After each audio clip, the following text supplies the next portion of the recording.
Alright, March 17, semi-big bike concept by Arcris Motor Parts, located 1526C, Macedo Street, Sampaloc, Manila.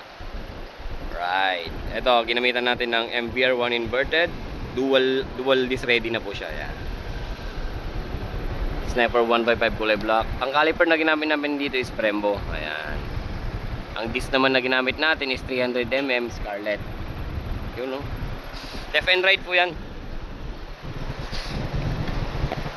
Wabe.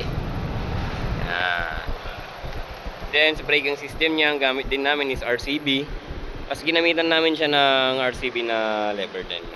Tanggal namin yung kasama nitong RCB na lever pump. Kasi lagyan namin siya ng RCB na lever. Yung swing arm daw susunod ni sir. Yan. Ang highlights nitong kay sir ngayon is yung kanyang shifter. Yung kanyang Genma shifter. Yan.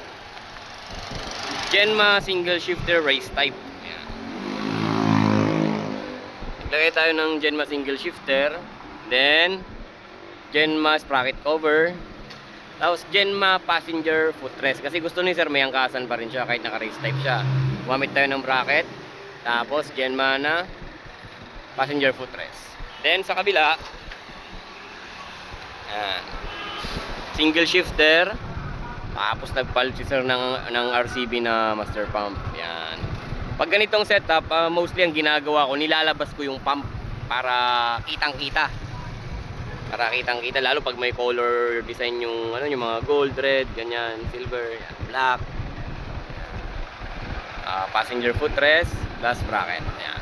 Sa mga nagnanais ng ganitong setup, visit lang po kayo dito sa Arcris Motor Parts. Feel free po na kumontak sa akin o kahit sa sino mang mga kasama namin dito sa shop.